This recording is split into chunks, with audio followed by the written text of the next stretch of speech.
बेटा देखो, सारे सब्जेक्ट्स की ना एक रीडिंग लिस्ट होती है, ठीक है। आप लोग स्कूल में थे तो आप लोगों ने बुक्स पढ़ी है, किसी ने लाइक एनसीईआरटी की बुक पढ़ी है या कोई ऑथर की बुक पढ़ी है ना। हमारे इकोनॉमिक्स ऑनर्स में क्या होता है, रीडिंग लिस्ट होती है। कहते हैं what is the meaning of reading list. बहुत सारे कॉलेजेस के प्रोफेसर्स एक मिलकर एक मीटिंग कंडक्ट करते हैं। जैसे एग्जाम्पल के तौर पे मैंने कहा 31 कॉलेजेस के लेक्चरर्स ने मीटिंग कंडक्ट करी। मीटिंग की डेट लिखी होती है, कब हुई थी मीटिंग, उसका चेयरपर्सन कौन था, कहते हैं ये दोनों चेयरपर्सन थे। इस मीटिंग के दौरान ये डिसाइड किया जाता है कि आने वाले इस सेमेस्टर को हमको क्या पढ़ाना है, और ये हर साल लगभग बदल जाती है, थोड़ा बहुत चेंजेस आते हैं। आपके लिए जिन्होंने फाइनलाइज किया है वो कहता है जी हम आपके सिलेबस में 4 यूनिट्स रखेंगे, 1 2 3 4 के, ठीक है। कहते यूनिट 1 में क्या पढ़ाएंगे, कहते चैप्टर ये कहते कौन सी बुक से। तो एक बुक लगाई गई, उसका नाम है Mankiw principle of micro economics 8th edition. ये आपकी रीडिंग लिस्ट है। रीडिंग लिस्ट का मतलब क्या है, ये पूरी बुक आपको नहीं पढ़नी। इस पूरी बुक में से जब पहले 3 चैप्टर पढ़ोगे तो यूनिट 1 बन जाएगा, चैप्टर 4 से 9 तक पढ़ोगे तो चैप्टर 2 बन जाएगा, फिर 8 11 और 10 पढ़ेंगे तो 3 बन जाएगा। फिर एक बुक दूसरी उठाएंगे दीक्षित की, ये वाली किताब उठाएंगे, इसमें चैप्टर 1 और 2 पढ़ेंगे तो चैप्टर यूनिट 4 बनेगा। फिर मैनक्यू का चैप्टर नंबर 21 फिर पढ़ना पड़ेगा। तो दो डिफरेंट बुक्स लगी हुई है, मेजरली मैनक्यू से पढ़ना है, बट उसके अलावा और भी थोड़ा सा एलिमेंट आपको दीक्षित और स्कित से पढ़ना है। सेमेस्टर 2 में आओगे तो 4 5 अलग अलग किताबें लग जाएगी। डॉन बुश अलग रहेगी, ब्लैंचर्ड अलग रहेगी, ठीक है। अलग अलग किताबों से अलग अलग चीजें पढ़ाई जाती है। तो हमारे इकोनॉमिक्स ऑनर्स में कभी बुक्स नहीं खरीदी जाती, क्या खरीदी जाती है, रीडिंग लिस्ट। फोटोस्टेट की शॉप्स जो है आपके कॉलेजेस में, वो क्या करते हैं, इस बुक को खरीदने उनके पास होती है, उसमें से इन इन टॉपिक्स को फोटो स्टैट कराएंगे, स्पाइरल बाइंडिंग करेंगे और आपको पकड़ा देंगे। That is said to be the readings first of all, ठीक है। तो बुक में और रीडिंग्स में क्या फर्क होता है वो समझ में आ जाएगा। क्योंकि ये सारी फॉरेन ऑथर्स की बुक्स है, बहुत एक्सपेंसिव बुक्स है। ये कोई 300 400 500 रुपए में बुक्स नहीं मिलती, हजारों रुपए बुक्स आती है। तो नो नीड टू परचेज। और इसकी सबकी सॉफ्ट कॉपी मेरे पास है, मैं ग्रुप्स पे आपको पूरी पूरी बुक्स ये शेयर कर दूंगा। Is it clear till here. Yes sir. Yes. आपका जो सिलेबस का सबसे कोर एरिया है जो आपको परेशान करेगा, यूनिट 1 बिल्कुल परेशान नहीं करेगा, बहुत आसान है। सिर्फ इसमें चैप्टर नंबर 3 है, ये पढ़ने वाला 1 2 तो थियरी लिखी हुई है। उसके बाद फिर यहां से ये जो 4 चैप्टर है, 5 6 7 8 9 10 11, ये परेशान करेगा। और ये जो लिखा है चैप्टर 21 जो आखिरी में पढ़ाया जाएगा, ये ब्रह्मांड है। ये ब्रह्मांड है माइक्रो इकोनॉमिक्स का। इस चैप्टर को पढ़ने में कम से कम 40 क्लासेस लगेगी, 1 1 घंटे की अगर आप बात करो। 40 क्लासेस की बात करो, पूरे सिलेबस में 40 लगेगी, और इसमें अकेले में उतना टाइम लग जाए। इतना डिटेल्ड चैप्टर है ये, ठीक है। तो I am starting with some basic things. अभी मैं आपका ये नहीं बता रहा कि मैं कौन सी यूनिट आपके लिए स्टार्ट कर रहा हूँ। I am starting with very fundamental things, right. तो I am requesting you again guys, kindly switch on your cameras please. अगर आप कैमराज ओपन नहीं करेंगे तो मेरे लिए क्लास कंडक्ट करना बहुत बहुत डिफिकल्ट होता है। एंड जब मैं आपसे सवाल करूंगा आप पूछेंगे मेरी क्लासेस में, मैं फीस तो नहीं ले रहा आपसे, बट प्राइजेस हर क्लास में दे के जाता हूँ। कुछ ना कुछ क्वेश्चन पूछूंगा और आपको प्राइज मिलेगा, ठीक है। और आपको पूरा राइट होगा, आप एआई से पूछ सकते हो, मेरी बात का जवाब नॉर्मली एआई भी नहीं दे पाता है, ठीक है जी। Let's start with topic. आप में से बहुत सारे ऐसे स्टूडेंट्स होंगे जिन्होंने अपने स्कूल में बहुत अच्छा परफॉर्म किया है, ऑब्वियसली 100 आउट ऑफ 100 मार्क्स भी इकोनॉमिक्स में लेकर आए हैं। चीजें बहुत सुंदर चलती जा रही है। दोस्तों, एक टॉपिक आप लोगों ने पढ़ा है, ध्यान सुनिएगा please. Price elasticity of demand. And I request you nothing to write, कुछ लिखने की नीड नहीं है। What I am writing here, I will share the PDF on the group every day. Class 1 PDF, class 2 PDF, class 3 PDF, ठीक है। तो वो आप अपना लिखते रहिएगा, यहाँ पे पूरा फोकस करिए अपना पढ़ाई के समझने में। एक टॉपिक दोस्त आप लोगों ने पढ़ा है अपने स्कूल लेवल में, that is the price elasticity of demand, right. Price elasticity of demand. कुछ एक क्वेश्चन पूछना है, एंड क्वेश्चन की प्राइस है, पहले ही क्वेश्चन की प्राइस है 2000 रुपीज। अभी दे के जाऊंगा कैश पेटीएम के ऊपर, ठीक है जी। कुछ पूछना है मैंने आप लोगों से, स्कूल लेवल का कुछ पूछूंगा, जिसका सही जवाब आएगा उसको 2000 रुपये कैश प्राइज मिलेंगे। सिर्फ वही लोग पार्टिसिपेट कर पाएंगे जिनका कैमरा ओपन है, अदरवाइज नहीं कर पाएंगे, ठीक है जी। प्राइस इलास्टिक ऑफ डिमांड में आपने बहुत सारे मेथड्स पढ़े हैं, उसमें एक मेथड आप लोगों ने पढ़ा था परसेंटेज मेथड, है ना। परसेंटेज मेथड आप लोगों ने पढ़ा।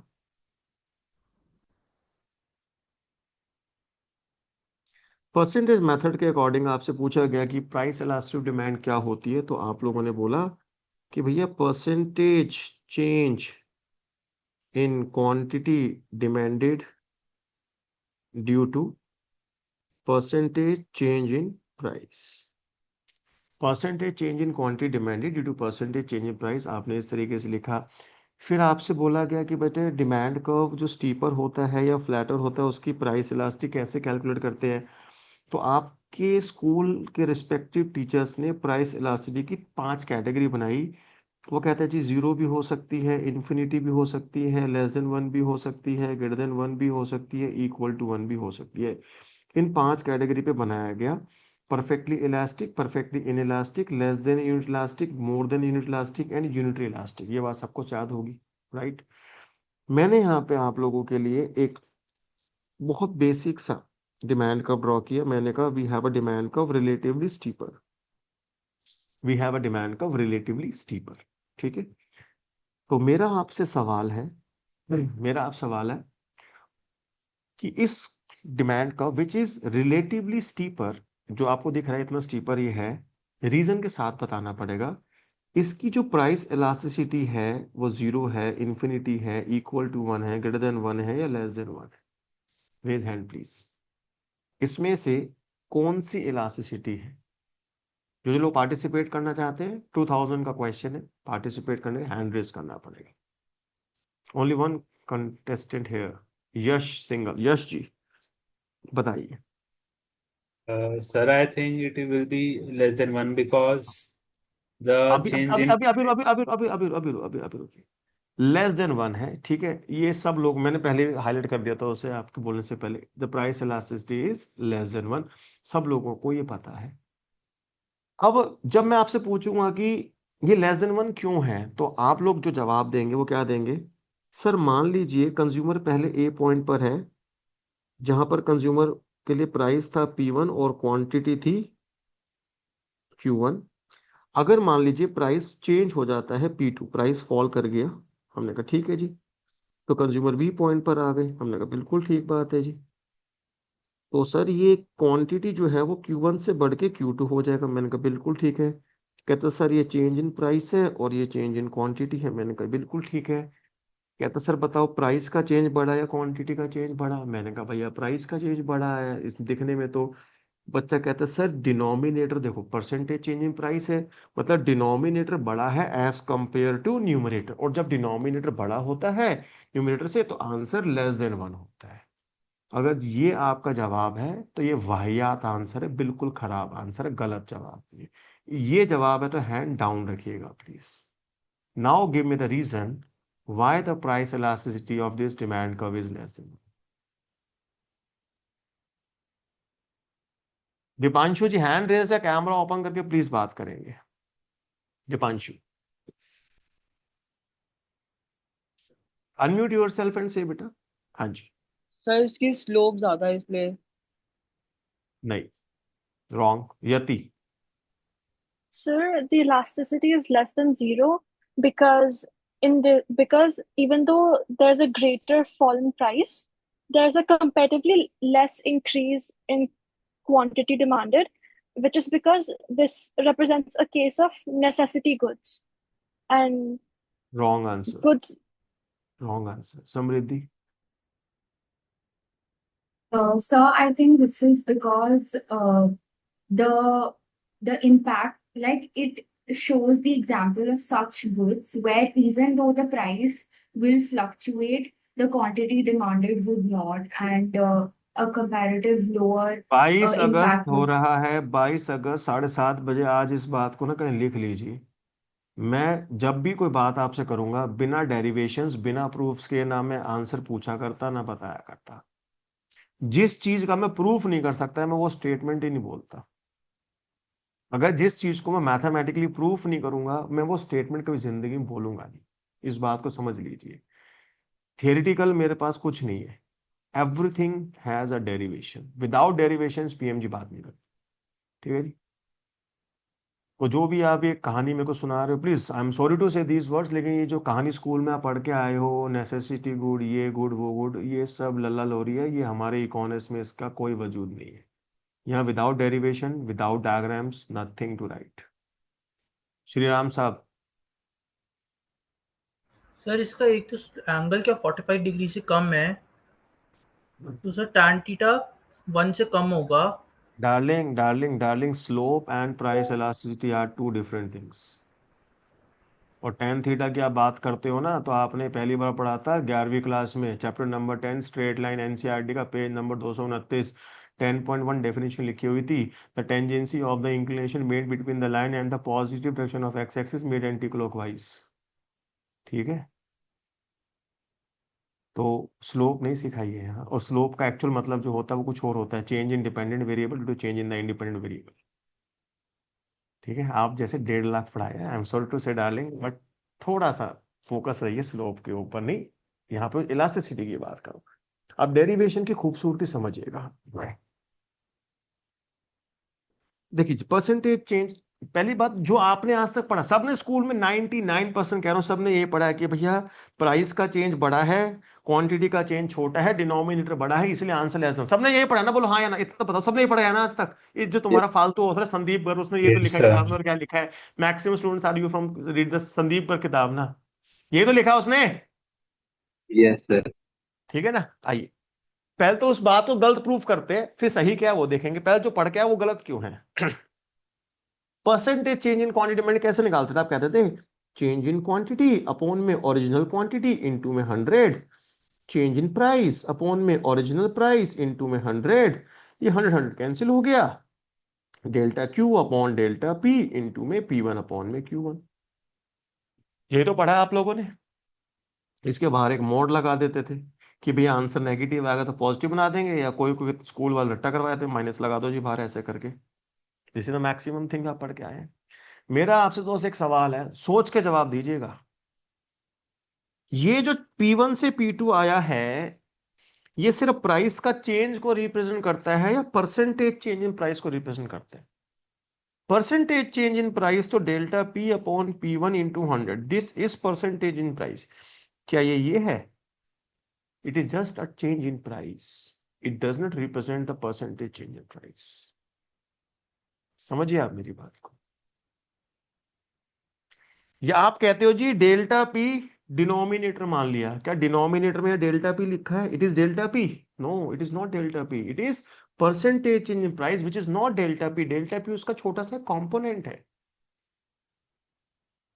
आप मुझे ये बोलोगे कि सर डेल्टा पी और डेल्टा क्यू में डेल्टा पी बड़ा है, ये तो मैं मान लूंगा, ये तो इससे दिख रहा है कि हाँ डेल्टा पी बड़ा है डेल्टा क्यू से, वो मुझे भी दिख रहा है, लेकिन ये डेल्टा पी को तुमने परसेंटेज चेंज इन प्राइस कैसे मान लिया भाई? Delta P percentage in price है क्या? नहीं ना। अब मेरे को छोटी सी एक बात ध्यान से ना, आपने कहा जी ये ratio delta Q upon delta P, इसमें डेल्टा पी बड़ा है, एग्री, इस रेशियो की वैल्यू 1 से छोटी होगी, ये मैं मानता हूं। मान लो इसकी वैल्यू 0.5 है, क्या ये प्राइस इलास्टिसिटी है? No. when this ratio delta q by delta p multiplied by the p1 upon q1, then you will get the value of the elasticity ना। तो तुमने बचपन में गलती क्या करी, बचपन में तुमने डेल्टा पी को ही क्या मान लिया? परसेंटेज इन प्राइस, और डेल्टा क्यू को ही क्या मान लिया? Percentage change in quantity. क्यों मान लिया भाई? वाई? इसलिए हमने बोला ये रेशियो 1 से छोटा है, लेट अस सपोज ये रेशियो हमारा 0.5 है, लेकिन P1 अपॉन Q1 की वैल्यू अगर 5 लग गई तो मल्टीप्लाई करके तो 2.5 आ गया ना मेरे बच्चे। गलती समझ में आ रही है कि क्या गलती आप लोगों ने करी है? आपने डेल्टा पी को percentage change in price consider कर लिया और डेल्टा क्यू को percentage change in quantity consider कर लिया। ये गलती आपने अपने बचपन में करी। Am I clear on this? At least say yes और नो यार। Yes, sir. Yes sir, yes sir. देखो बेटा मेरे साथ ना पार्टिसिपेट किया करिए। अगर सिर्फ पार्टिसिपेशन के बिना पढ़ना है तो I have 6000 recorded lecture. How much? 6000 recorded lecture, semester 1 से लेके PhD तक सब कुछ रिकॉर्डेड है, including UPSC economics optional, Indian economic services, grade B RBI, पूरी कायनात की इकोनॉमिक्स रिकॉर्ड करी हुई है मैंने। ठीक है, लेकिन वो रिकॉर्डेड है, उसमें आप मेरे से बात नहीं कर पाएंगे। मेरे से बात करने के सेकंड सेमेस्टर बाद पैसे देने पड़ते, तो अभी फ्री में बात करने का मौका मिल रहा है तो कर ले। Do interact with me. अब कहते सर ये तो समझ में आ गया कि हमने गलती करी जीवन में, मान लिया। नाउ सही क्या है, what is the actual reason behind it. Actual reason पढ़ने के लिए आपको एक मेथड सीखना पड़ेगा। Let's start with the method please. ये मेथड मैं आपको सिखा रहा हूँ, पेपर में आपके सेमेस्टर 1 के पेपर में 6 से 8 नंबर देके जाएगा। इस मेथड के ऊपर 3 एप्लीकेशन बेस्ड है आपके रीडिंग लिस्ट के अंदर, ठीक है। शायद कॉलेजेस में पढ़ा भी दी होगी। Good news for farming, bad news for farmers, opaque fails in the long run, and drugs interdiction versus drugs education. So these are the 3 case studies which are based on this method which we are going to start right now, ठीक है। इस method को बहुत अच्छे से समझिएगा। और आपसे एक रिक्वेस्ट करके कहता हूं दोस्त, मेरी क्लास में स्पेसिफिकली नथिंग टू लर्न, कुछ याद मत करिएगा। जिस चीज का मैं रीजन नहीं बताऊंगा वो मैं बोलूंगा ही नहीं। विदाउट रीजन कुछ नहीं होता, ठीक है। हर चीज के पीछे एक कहानी होती है।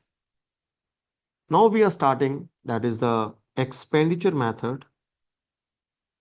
Expenditure method of measuring price elasticity of demand. Expenditure method of measuring price elasticity of demand. इस मेथड की कुछ कहानी है, कहानी सुनिए पहले तो।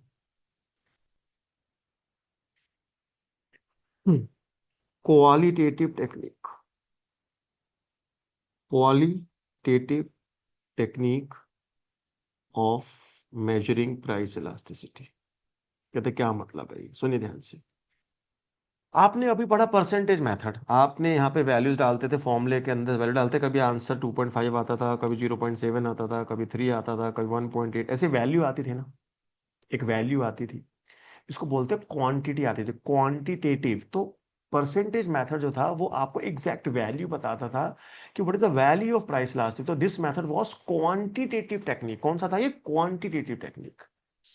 ये जो मेथड अब हम पढ़ने वाले हैं, टोटल एक्सपेंडिचर मेथड, या इसका एक नाम और होता है टोटल आउटले मेथड। ये मेथड कभी आपको वैल्यू नहीं बताएगा कि 3.8 है, 5.2 है, 0.7, never. It never gives you the value of elasticity. It will just tell you the quality of the elasticity, कि whether the price elasticity is less than 1 और ग्रेटर देन 1 और इक्वल टू, बस that's it. ये कभी आपको exact value नहीं बताएगा, right? Okay. Yes, Yes, sir. yes, Yes, sir. sir. दूसरा, Yes, sir. applicable only on, अब देखो जी यहाँ पे गुड्स की कैटेगरी हो, आपने नहीं सुना होगा कभी बचपन में, अब समझ लीजिए, ध्यान से सुनिएगा प्लीज। और मेरे सामने ये जो वर्ड्स आप बचपन जितने सीख के आए हो, inferior goods, Giffen goods, normal goods, necessities, luxuries, इनके नाम तब लीजिएगा जब आपको इनका मीनिंग पता हो, ठीक है। सुन, अब एक एक करके मीनिंग बताते हैं। देखो जी, कोई कमोडिटी एक्स है, उसका प्राइस हो गया पी एक्स। जब प्राइस ऑफ एक्स बेटा फॉल करेगा तो what are the maximum possibilities, क्या हो सकता है? कैसा 3 पॉसिबिलिटी होती है, कि या तो एक्स की डिमांड बढ़ जाएगी, या एक्स की डिमांड कम हो जाएगी, या एक्स की डिमांड में कोई चेंज नहीं है, that's it. These are the maximum 3 possibilities. When the price of good X falls, या तो उसकी डिमांड बढ़ेगी या कम होएगी या सेम रहेगी। तीन ही बात, चौथी बात तो नहीं हो सकती ना कोई। अगर ऐसा गुड कौन सा होता है जो प्राइस कम होने पे डिमांड कम हो जाए, बताइए। Where we have a direct relationship between the price and quantity. Tell me the nature of the good. Name of the good. inferior. No, Inferior. no. Yes. Giffen. Giffen goods. तो giffen goods क्या होते हैं? When price and quantity are in the same direction. When price and quantity moves in the same direction, उसको हम क्या बोलते हैं बेटा? giffen goods. अब आप बोलते हो inferior क्या होते हैं? सुनिए ध्यान से। इंफीरियर जो गुड्स होते हैं वो प्राइस बेस्ड नहीं है, वो इनकम बेस्ड है। जब कंज्यूमर की मनी इनकम मान लो बढ़ गई, कहते क्या होगा? या तो गुड एक्स की डिमांड बढ़ेगी, या गुड एक्स की डिमांड कम होएगी, या गुड एक्स की डिमांड सेम रहेगी। 3 ही बातें होगी।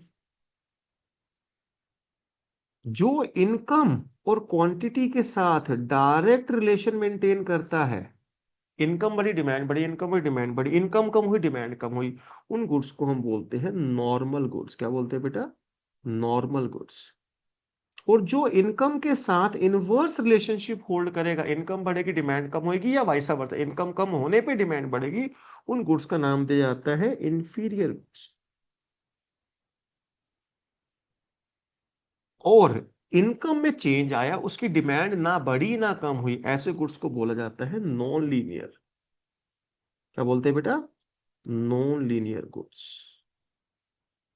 इनकम की कैटेगरी पे तीन तरह के गुड्स लगते हैं, नॉर्मल, इंफीरियर और नॉन लीनियर। प्राइस के बेसिस पर भी ऐसे तीन गुड्स होते हैं जो प्राइस के साथ डायरेक्ट रिलेशन मेंटेन करे, प्राइस कम डिमांड कम, या प्राइस ज्यादा डिमांड ज्यादा, उसको बोलते हैं गिवन।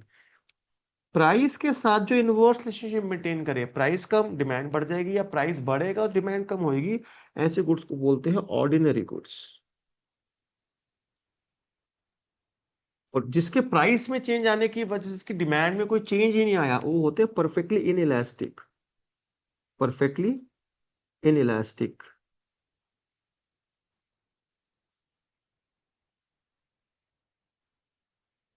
समझ में आती है दोस्त कहानी सबको? इनकम के हिसाब से अलग कैटेगरी बनती है, प्राइस के हिसाब से अलग कैटेगरी बनती है। तो अगर हमें डिफाइन करना पड़े कि ऑर्डिनरी गुड्स क्या होते हैं, those goods where we have inverse relationship between price and quantity demanded. जहाँ पे प्राइस में और क्वांटिटी डिमांडेड में इनवर्स रिलेशनशिप होता है, प्राइस बढ़ेगा डिमांड कम होगी, डिमांड कम होगी प्राइस बढ़ेगा, ठीक है।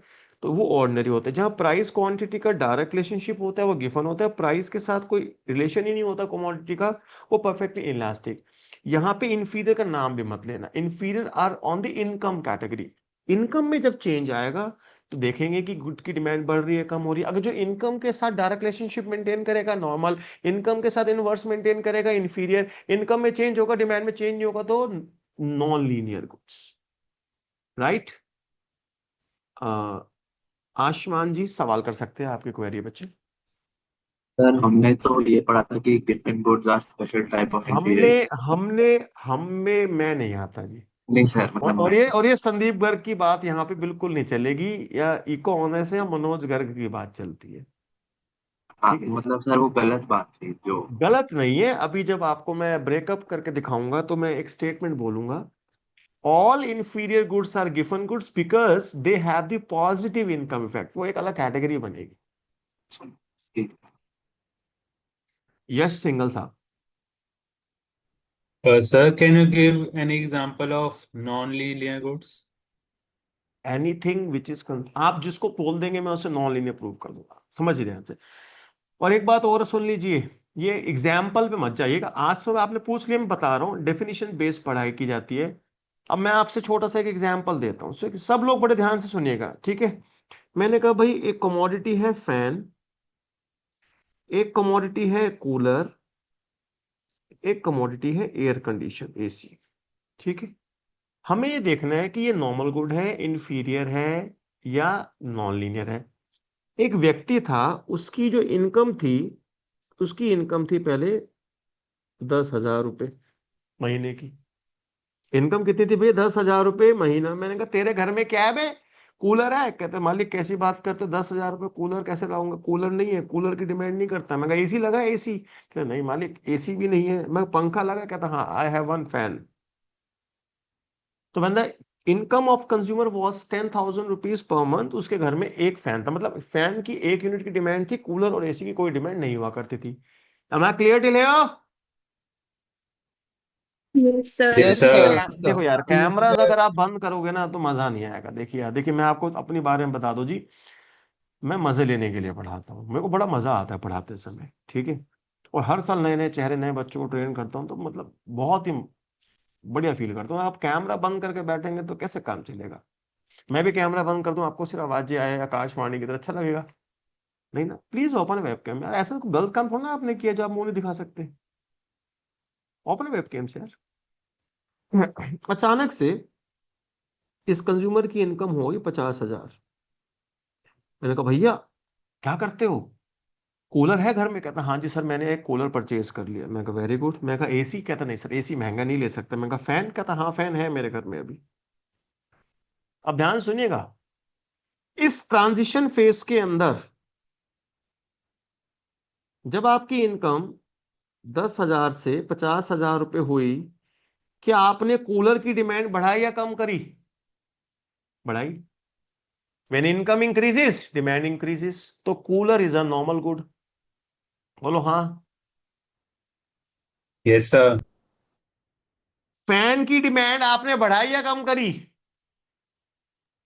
Sir, Same. same. सेम है। Constant. यानी इनकम में चेंज आया है बट डिमांड में परिवर्तन नहीं आया है। This time this fan is a non linear good. AC के अंदर कोई चेंज आया है? नहीं आया है, तो एसी भी क्या है? Non linear good. Okay. Yes, Yes, sir. sir. भाई साहब की इनकम और बढ़ी। मैंने कहा कितनी इनकम होगी? कहते now I earn 2 lakh rupees per month. मैंने कहा व्हाट इज द सिनेरियो? कहता सर कूलर तो मैंने रखा हुआ है, एक एसी भी लगवा लिया है, फैन हटवा दिया। मैंने कहा क्यों? कहते इट क्रिएट डिस्टर्बेंस, आवाज आती है। मैं कहा ओ माय गॉड, अमीर लोग आवाज से परेशान हो रहे हैं, फैन हटवा दिया। क्यों हटवा दिया? कहते I don't like this noise. तो नाउ जो ये ट्रांजिशन हुआ है आपका 50,000 से 2 लाख पे आए हो, क्या कूलर की डिमांड में कोई चेंज आया है? नहीं। तो कूलर क्या है? Non linear, non linear. Fan क्या है? इंफीरियर। इंफीरियर। और एसी क्या है? नॉर्मल। Normal. इसकी भाई साहब की इनकम और बढ़ गई। मैं आप कितने रुपए कमाते हो भैया? कहता जी जरा मैं 10 लाख रुपीज पर मंथ कमाता हूँ। मैं फैन है घर में? कहते नहीं है भैया। मैं कूलर है घर में? कहते नहीं है भैया। मैं एसी है भैया घर में? कहते हाँ जी 3 है। इन ये क्या है? इनकम बड़ी, डिमांड में कोई चेंज नहीं है। क्या है? Non linear. ये क्या बन गया? इंफीरियर। और ये क्या है? नॉर्मल। तो सरकमस्टांसिस के अकॉर्डिंगली गुड्स का नेचर बदल जाता है। सरकमस्टांसिस के अकॉर्डिंगली गुड्स का नेचर बदल जाता है। कभी वही कूलर नॉर्मल है, कभी इंफीरियर है, कभी नॉन लीनियर है। कभी पंखा नॉर्मल है, कभी इंफीरियर है, कभी नॉन लीनियर है। तो it depends on the situation. It depends on the situation. Getting my point guys? आज छोटी सी एक मेरी बात समझिए। When I was like I am talking about 2009। 2009 में मैंने अपनी पहली गाड़ी खरीदी, वेगन आर। ठीक है, कुछ पैसे इकट्ठे करे, वेगन आर लेके आया और मेहनत करी, इनकम बढ़ी। 2013 में एक दूसरी गाड़ी खरीदी मैंने, होंडा सिटी। तो this time Honda city was what? Normal good. Income बढ़ी, डिमांड बढ़ाई। होंडा सिटी की डिमांड बढ़ाई, वेगन आर की डिमांड कम करती, वेगन आर बिकम्स इंफीरियर। पैसा थोड़ा ज्यादा आ गया तो वेगन आर अच्छी नहीं लगी। 2016 आया, एक और गाड़ी मैंने ली, फोर्ड की एंडेवियर कार आती थी, अब तो खैर मॉडल बनाने हो गए, एंडेवियर। होंडा सिटी बेच दी, एंडेवियर ले ली। Endeavour becomes normal, Honda City becomes inferior. 2018 आया और कोई नई गाड़ी ले ली। 19 आया और गाड़ी ले ली।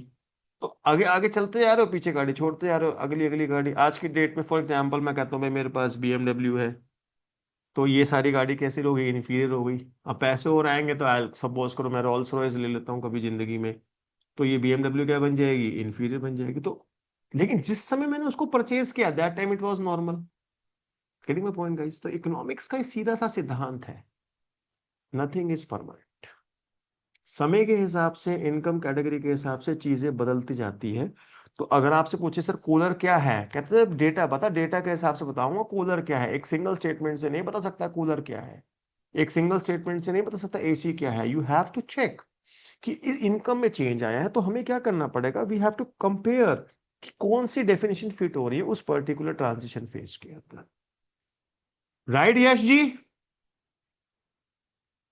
Yes, sir. चलिए मैं वापस अपने मेथड पे आता हूं।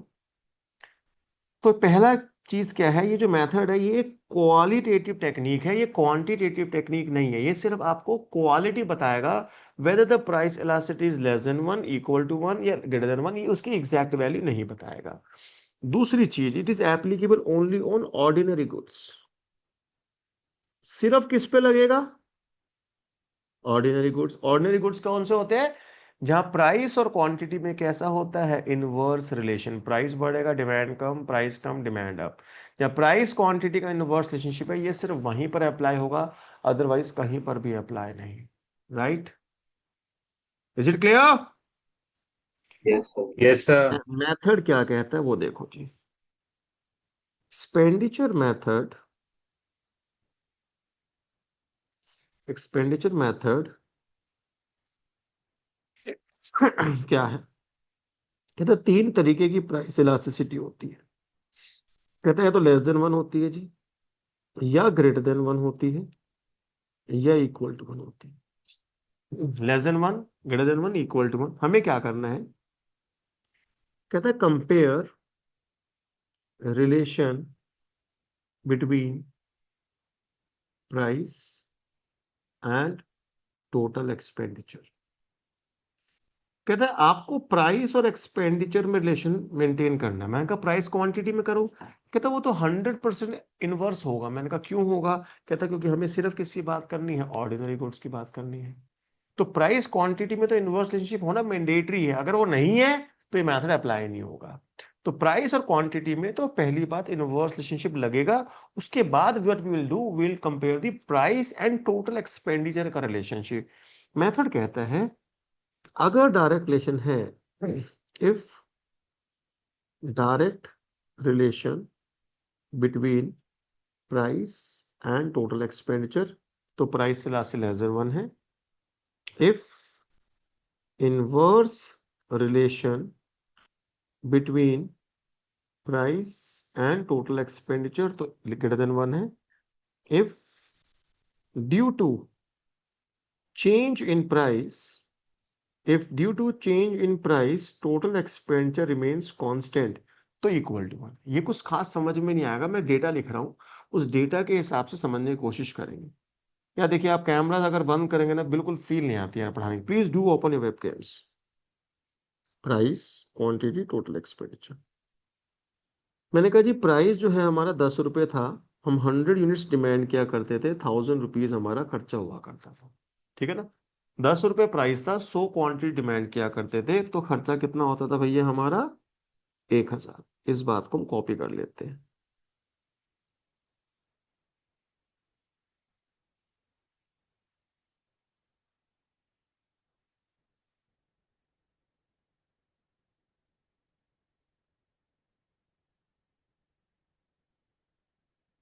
फिर स्केड्यूल की हेल्प से समझाऊंगा। ठीक है, देखिएगा। बड़े ध्यान से देखना भाई। मैंने पहले लेफ्ट वाले 3 केसेस मैंने कहा प्राइस कम हो गया, प्राइस कम हो गया, प्राइस कम हो गया, सब में प्राइस गिरा दिया। प्राइस गिर गया, प्राइस गिर गया, प्राइस गिर गया। इसमें कोई डाउट नहीं है, डिमांड को बढ़ना पड़ेगा, बिकॉज ऑर्डिनरी गुड्स अगर हमको मेंटेन करना है तो डिमांड को बढ़ना ही पड़ेगा। कहते बढ़ के डिमांड कितनी हो गई भैया?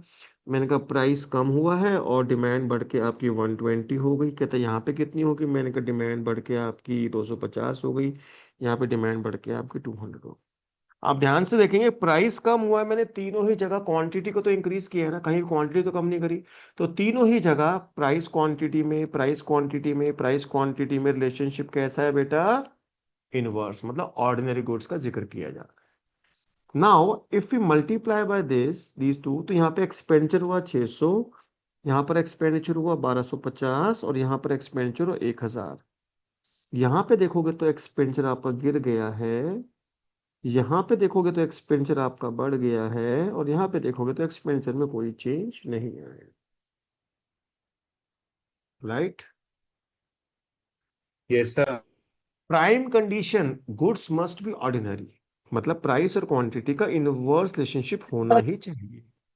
उसके बाद what we have to do, we have to compare the relation between price and the expenditure, whether they are directly related और इनवर्सली रिलेटेड और नो चेंज। बताइए यहाँ पे डायरेक्ट रिलेशनशिप है या इनवर्स है एक्सपेंडिचर और प्राइस में? डायरेक्ट। तो यहाँ की प्राइस इलास्टिसिटी हुई लेस देन 1। यहाँ पे प्राइस गिरा है, एक्सपेंडिचर बढ़ा है, रिलेशनशिप कैसा है? इनवर्स।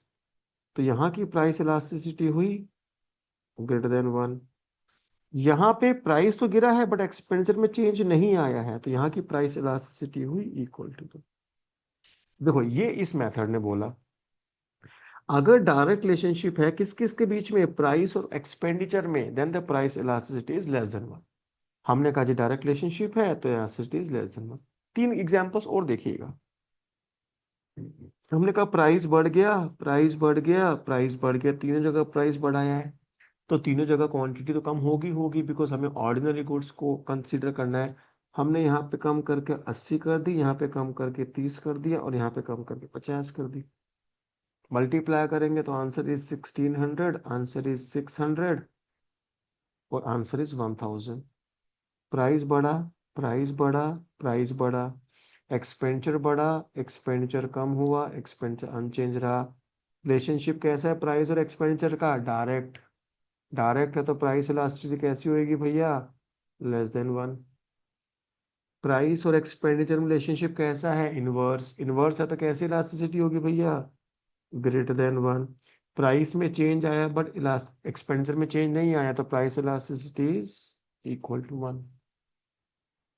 कोई डाउट यहाँ तक किसी को? No, sir. No, no, sir. तो ये मेथड कहता है कि what we have to do, we have to compare the relationship between price and total expenditure.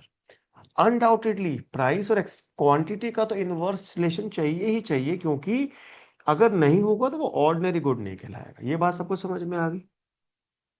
अभी बहुत बेसिक चीज बताइए, अब धीरे धीरे एडवांस पढ़ेंगे, धीरे धीरे एडवांस पढ़ेंगे, ठीक है? आप आगे देखिए ध्यान से, please just look at the screen everybody. बेटा जब भी आपको डिमांड कर्व ड्रॉ करते हो, ध्यान से देखिएगा, बहुत इंपॉर्टेंट बात। आपने यहाँ दिखाया है, ये प्राइस है, ये क्वांटिटी डिमांडेड। आपने एक डिमांड कर्व बना लिया। आपने कहा जी प्राइस जब 10 रुपए था तो मैं क्या करता था? 100 यूनिट्स को डिमांड करता था।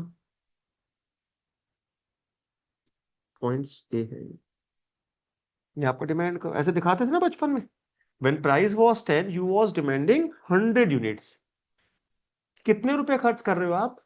What is your expenditure? 1,000 rupees. 1000। 1000 कहाँ है? 1000 इस एरिया को अगर आप देखोगे, इस रेक्टेंगल का area, this is 1000। L into B, this is 100, this is 10। L into B करोगे, इस रेक्टेंगल का एरिया 1000 आएगा या नहीं आएगा? तो यहां से एक कंसेप्ट निकल के आया कि किसी भी डिमांड कर्व पे अगर कोई पॉइंट मार्क करके मैं दोनों एक्सिस पर परपेंडिकुलर्स ड्रॉ करता हूं, तो with the help of these perpendiculars and the axis जो रेक्टेंगल बन के तैयार होता है, उस रेक्टेंगल का जो एरिया होता है वो टोटल एक्सपेंडिचर को रिप्रेजेंट करता है। Right? Am I clear on this? Yes sir. Yes, sir. Yes, कोई sir. डाउट तो नहीं बचे यहाँ तक? whenever we mark any point on the demand curve, और उसके वहां से जो हम परपेंडिकुलर्स ड्रॉ करेंगे, उन परपेंडिकुलर्स और एक्सिस को मिलाकर जो रेक्टेंगल बन के तैयार होगा, उस रेक्टेंगल का एरिया टोटल एक्सपेंडिचर को रिप्रेजेंट किया जाता है। Am I clear till here? Yes, sir. Yes, sir. अब जो सवाल से हमने शुरुआत की थी आज की क्लास, उस सवाल के आंसर देने की बारी आ गई है। Now look at the screen everybody, please open webcam. मतलब यू मस्ट नोटिस कि मैं क्वेश्चन शुरू कहां से करता हूं और कहां खत्म करूंगा जाके, ठीक है? Please everybody open your webcam यार। मैंने क्या बोला? मेरा इंट्रोडक्शन मेरा नाम नहीं है, मेरा इंट्रोडक्शन मेरी क्लास है।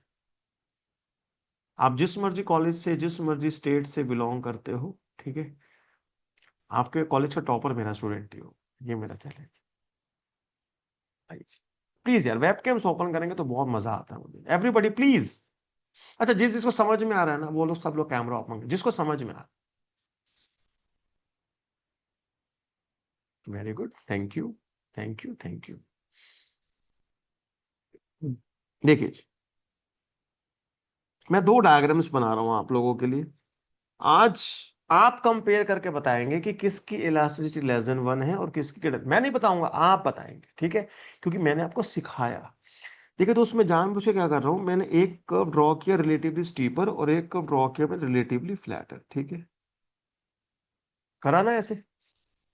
फिर मैंने क्या किया, मैंने कहा भैया हम ना पहले, ये डिमांड कर्व है हमारा, P1 प्राइस था और P1 प्राइस पर हम लोग Q1 क्वांटिटी डिमांड किया करते थे। कहते ठीक है, we were at point A. इस रेक्टेंगल का ये जो एरिया है मेरे भाई, ये एरिया क्या है? Total बोलिए ग्रुप। expenditure. Total expenditure. ऐसे हमने यहां पर भी दिखा दिया। मैंने कहा P1 भाई प्राइस था और Q1 क्वांटिटी डिमांड हम लोग किया करते थे ऐसे यहाँ पर। और ये जो आपका रेक्टेंगल आ रहा है ब्लू कलर से, ये सारा एरिया क्या था, टोटल एक्सपेंडिचर था। कहते बिल्कुल ठीक है। मैंने कहा सडनली भैया प्राइस फॉल कर गया। कहता अच्छा हो गया प्राइस फॉल। मैंने कहा बिल्कुल प्राइस फॉल कर गया। मैं कहा प्राइस फॉल करके P2 हो गया। Now how much quantity you are demanding. हमने कहा भैया now we are demanding the Q2 units, we are at point B, this is the movement from A to B। कहता how much you are spending now. मैंने कहा भैया area देख ले यार, ये जो पिंक कलर का जो एरिया आ रहा है, this is our new expenditure, yes और नो। आप खुद सोच के Yes, sir. बताइए, ये ब्लू कलर का एरिया ज्यादा बड़ा है या पिंक कलर का एरिया ज्यादा बड़ा है? Sir, blue. Blue blue colour बड़ा है। का। दिख रहा है साफ साफ। यानी कि हुआ क्या, जब प्राइस फॉल हुआ P1 से P2, तो आपका एक्सपेंडिचर भी क्या हो गया, फॉल कर गया। पहले ब्लू एरिया था, अब pink area. Pink area is less than the blue area. When the price falls expenditure falls. कैसा रिलेशन मेंटेन किया, direct relation between price and total expenditure. तो price elasticity is less than 1, greater than 1, less than 1। Sir, less than one. Total expenditure method ने बताया अभी। इस right वाले में देखिए, यहाँ पे प्राइस आपका गिरा, P2 हुआ। आपने कहा भैया यहाँ पे रिलेशनशिप इनवर्स है प्राइस क्वांटिटी में। तो मेरा जो अब एक्सपेंडिचर है, now this is the new expenditure, this is the pinky pinky area. बताओ यहाँ पे ब्लू एरिया बड़ा है या पिंक एरिया बड़ा है? Sir, pink. पिंक एरिया बड़ा पिंक है। यानी कि एरिया। जब प्राइस कम हुआ तो कंज्यूमर ने अपने एक्सपेंडिचर को इंक्रीज कर दिया।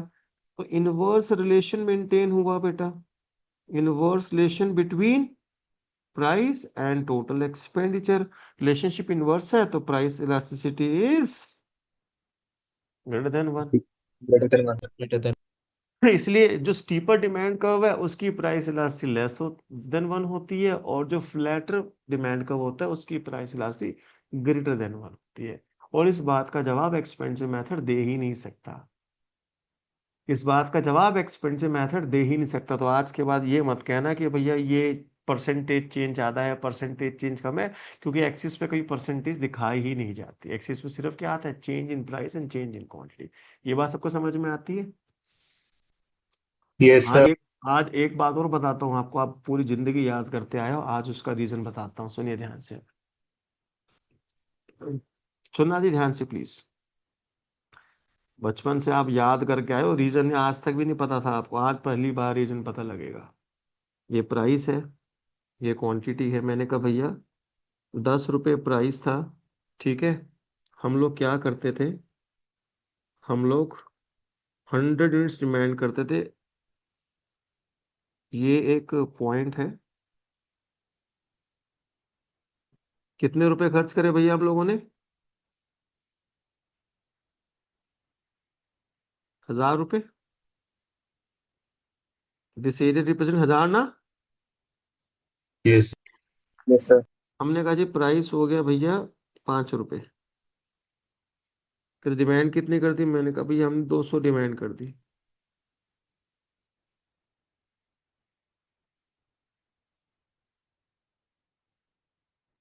अब कितना खर्च करते हो भैया? 1000 रुपये। अभी तो मल्टीप्लाई करके 1000 ही आना ना बेटा, बोलो हाँ या ना। मतलब this Yes, sir. Yellow area and this blue area are same, right?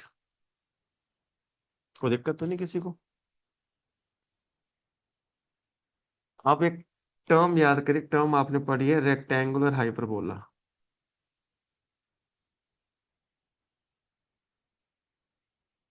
कोई ऐसा कर्व जिसके पॉइंट्स के ऊपर सारे रेक्टेंगल का एरिया बराबर होता है।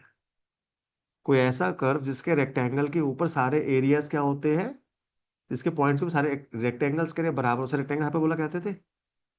अगर इन दोनों पॉइंट से कोई कर्व पास होके जाएगा भाई ये भी एक रेक्टेंगल है और ये भी एक रेक्टेंगल है उसके ऊपर, और एरिया उनका बराबर है, तो कर्व रेक्टेंगल हाइपरबोला होगा नहीं होगा बताइए? Yes, sir.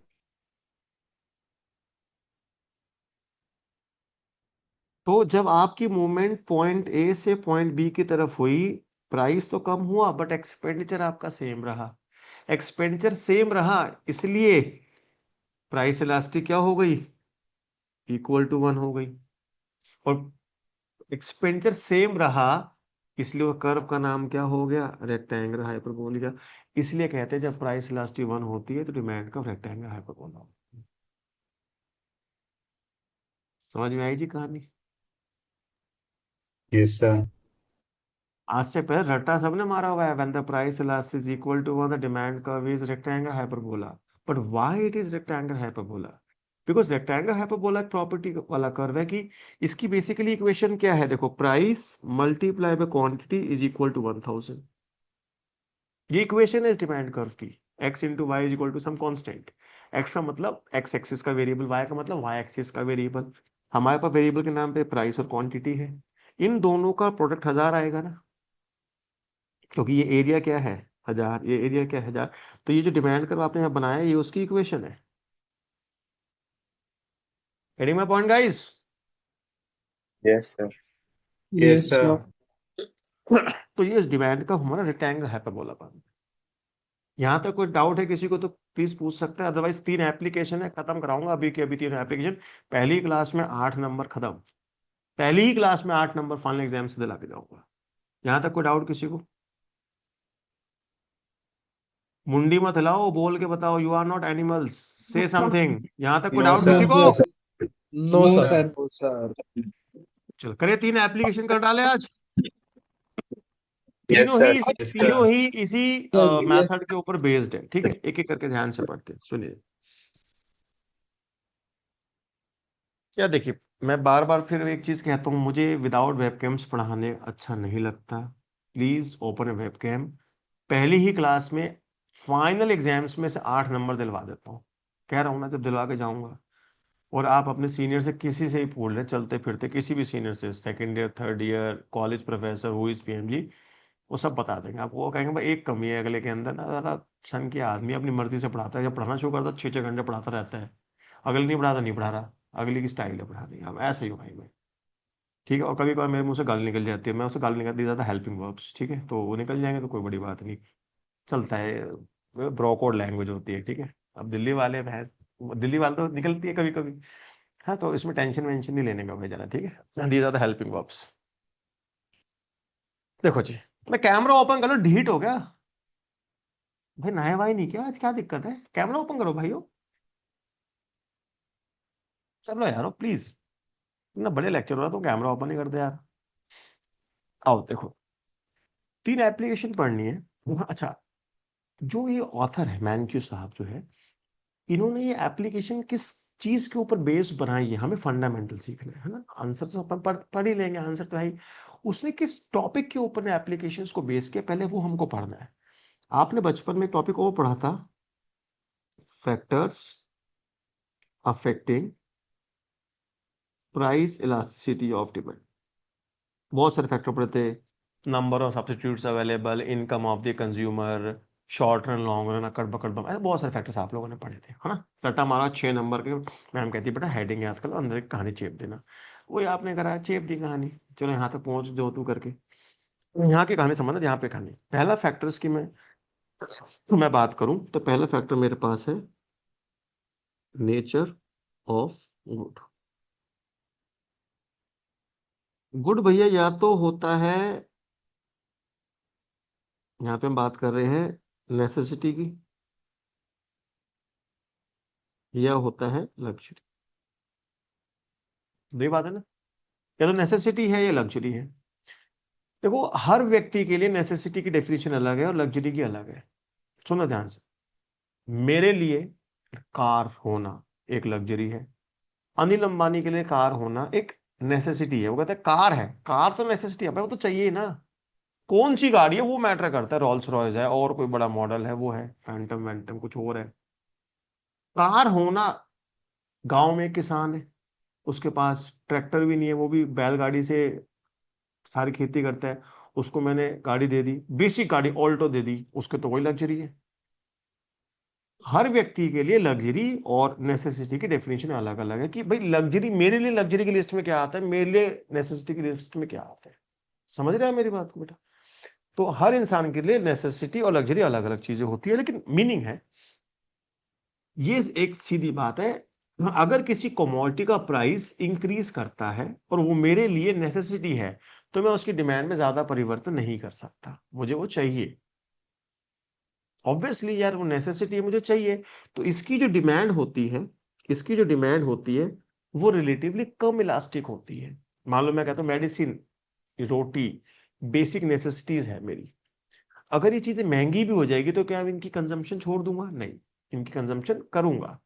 थोड़ी बहुत क्वांटिटी कम हो सकती है क्योंकि मनी इनकम एक कंस्ट्रेंट है, but I will definitely purchase these things. मैं उनकी डिमांड में ज्यादा चेंज नहीं कर सकता। तो price elasticity is relatively less, price elasticity is relatively less, इसलिए हम उसको बोल देते हैं लेस देन 1 है। और लग्जरीज में अगर किसी चीज की प्राइस बढ़ जाता है तो मैं उसकी डिमांड को पोस्टपोन कर देता हूँ या शिफ्ट कर देता हूँ, मुझे नहीं चाहिए भाई, ये लग्जरी थी, नहीं मिल रही, कोई बात नहीं, मैं उसकी डिमांड में ज्यादा चेंजेस ला सकता हूँ। Price elasticity is relatively more for in case of luxuries. तो यहाँ पे जो प्राइस इलास्टिसिटी होती है वो ग्रेटर देन 1 हो। ये बात सबको समझ में आती है? Yes, sir. Yes, sir. Yes, I sir. Need answer of every student who are in the meeting. ये बात सबको समझ में आती है कि नेसेसिटी की Yes. Price elasticity relatively less होती है, इसलिए लेस देन 1 बोला जाता है। लग्जरी की प्राइस इलास्टिसिटी रिलेटिवली ज्यादा होती है, इसलिए ग्रेटर देन 1 बोला जाता है। क्लियर है यहां तक? Yes, sir. अब Yes, सुनो, sir. पहली केस स्टडी आई आपके सिलेबस की। केस स्टडी का नाम है good news for farming, bad news for farmers. Meaning संबंध, ध्यान से, मीनिंग क्या है जी?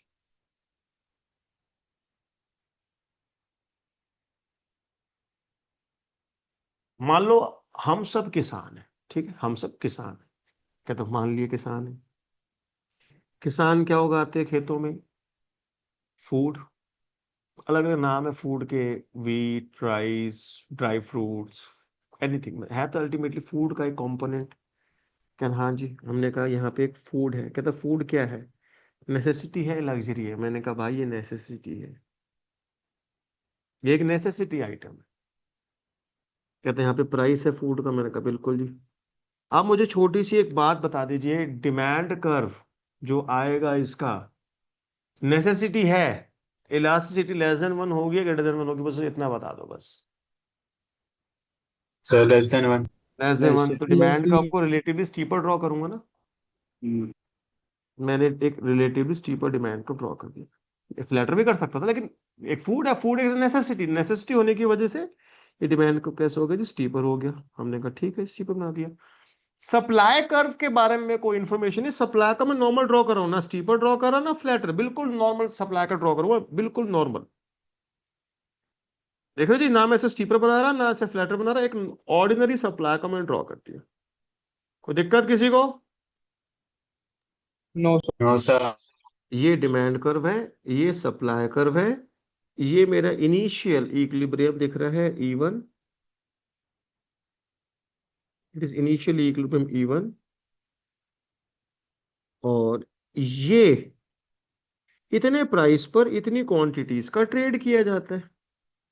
अगर मान लीजिए 100 रुपए प्राइस आया और 500 क्वांटिटीज का ट्रेड हुआ, तो कितने रुपए का अनाज बाजार में बिका? 50,000 का। Yes, sir. तो इस समय ये जो रेक्टेंगल का एरिया है, ये एक्सपेंडिचर भी है कंज्यूमर के पॉइंट ऑफ व्यू से, या यू कैन से फार्मर के पॉइंट ऑफ व्यू से ये उनका रेवेन्यू है। बोलिए हाँ या ना? Yes, Yes, sir. sir. Yes. Consumer जितना खर्च करेगा बेटा, वही तो फार्मर का रेवेन्यू होगा। Am I clear on this? Yes, sir. Yes, sir. तो दिस एक्सपेंडिचर भी रिप्रेजेंट करता है रेक्टेंगल, और यही रेक्टेंगल फार्मर्स का रेवेन्यू भी रिप्रेजेंट करता है। कहता हमें समझ में आ गई सर बात। अचानक से अब देखो, वो कहता है सबसे पहले एक गुड न्यूज आई। मैंने कहा क्या गुड न्यूज आई? कोई भी गुड न्यूज है फार्मिंग सेक्टर के लिए। मैंने कहा क्या गुड न्यूज है बताइए। कहता है एक गुड न्यूज थी। मैंने कहा पता पता क्या गुड न्यूज है। कहता है टेक्नोलॉजी इंप्रूव कर गई, नई टेक्नोलॉजी आ गई, ठीक है, नई तरीके से अब हम खेती करते हैं, ये करेंगे वो करेंगे। छोटी सी बात है, इससे बताइए सप्लाई बढ़ेगी या कम होगी? सर बढ़ेगी। बढ़ेगी। सप्लाई बढ़ेगी। तो यहाँ पे हमने कहा जी सप्लाई इंक्रीजेस। सप्लाई इंक्रीजेस से मेरा मतलब है supply curve shift rightward leftward? Right. Rightward. Supply curve shift rightward. यहाँ तक कोई दिक्कत तो नहीं? ये एक गुड न्यूज आई, हमारे पास बहुत अच्छे फर्टिलाइजर्स आ गए या हमारी टेक्नोलॉजी इंप्रूव कर गई, कुछ भी there is a good news in the farming. Farming के लिए गुड न्यूज है ये। उसके सप्लाई बढ़ी, सप्लाई कर हमने क्या किया, उठा के राइटवर्ड शिफ्ट कर दिया जी। हमने कहा ठीक है राइटवर्ड शिफ्ट कर देते हैं। जब सप्लाई बढ़ेगी तो इक्विलिब्रियम प्राइस बढ़ेगा या कम होगा? कम हुआ। कम होगा। दिख भी गया डायग्राम में आपको ये चीज, इक्विलिब्रियम प्राइस कम हो गया। अब मुझे छोटी सी एक बात सोच के बताना, as price elasticity is less than 1, क्योंकि नेसेसिटी है, तो price and total expenditure are directly related. बोलो हाँ या ना। Yes sir. तो अगर प्राइस कम हो रहा है तो एक्सपेंडिचर भी तो अब कम होगा। और इस बात को हम यहाँ पे प्रेजेंट भी कर सकते हैं। अब जो रेक्टेंगल देखो ये बन रहा है, वो पुराने वाला रेक्टेंगल छोटा है ना।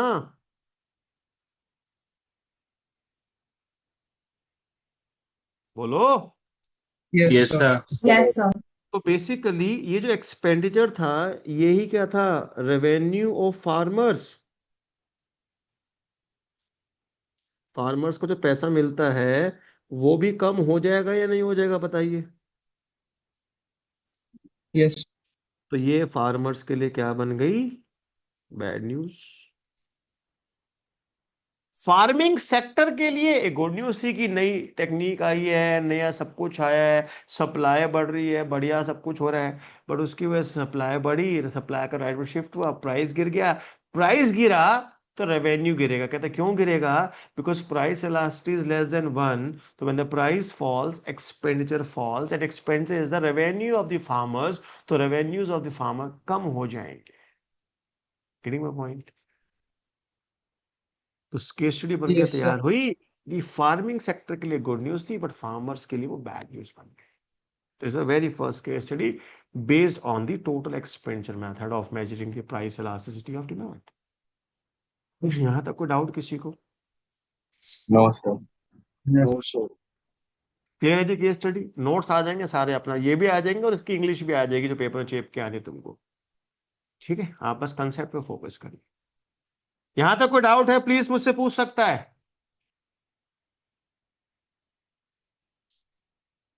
सर एक बार थोड़ा एक और बार एक्सप्लेन कर दोगे सर? बिल्कुल कर देंगे जी। आप इस चीज को समझिए, सबसे पहले ये नेसेसिटी है, ये समझ में आ गया जी आपको राम जी? Yes sir. इसकी वजह से डिमांड कब स्टीपर है, ये समझ में आ गया। हाँ सर, क्योंकि लेस देन 1 है इलास्टिसिटी। इनिशियली इक्विलिब्रियम समझ में आ गया। हाँ सर। ये रेक्टेंगल एक्सपेंडिचर बाय कंज्यूमर्स है और फार्मर्स का रेवेन्यू है इनिशियली, ये समझ में आ गया। हाँ सर। कोई गुड न्यूज आई फार्मिंग सेक्टर के लिए, बेटर टेक्नोलॉजी, बेटर फर्टिलाइजर, कुछ भी हो, उसकी सप्लाई बढ़ेगी, सप्लाई का राइट पर शिफ्ट होगा, प्राइस गिर जाएगा। यहाँ तक समझ में आ गया। Yes sir. प्राइस जब गिरेगा as a total expenditure method, हमें पता है प्राइस लेस देन 1 है, तो प्राइस गिरने पर एक्सपेंडिचर कम होगा बढ़ेगा? कम होगा। कम होगा। एक्सपेंडिचर क्या है, रेवेन्यूज फार्मर के हैं, तो यस। फार्मर के रेवेन्यू कम हो गए। तो बताओ एक्सपेंडिचर फार्मर रेवेन्यू के लिए कैसे कनेक्टेड है वो थोड़ा ही बस समझा दो। क्या बेटा, क्या क्या क्या? एक्सपेंडिचर रेवेन्यू वाला थोड़ा पार्ट नहीं समझ आया। डार्लिंग मेरे, तू बाजार में आया अपनी फसल बेचने को, मैं आया फसल खरीदने को, जितना पैसा मैं खर्च करूंगा वही तो तू घर लेके जाएगा। अच्छा सर, हाँ ठीक है सर, तो जो हम Whatever I am एक्सपेंडिचर कर रहे हैं। spending as a consumer, my expenditure becomes the revenue of the farmer ना। हाँ सर। तो, तो जो हम मंडी, एक्सपेंडिचर कर रहे हैं वो रेवेन्यू बन जाएगा फार्मर का। बस यही तो बता रहा ठीक है सर। हूँ। सबको समझ में आती first case study? Yes, sir. Yes, sir. Yes, sir. Second case study का बेस समझो क्या है। एक और फैक्टर था, फैक्टर्स अफेक्टिंग इलास्टिसिटी में, टाइम पीरियड।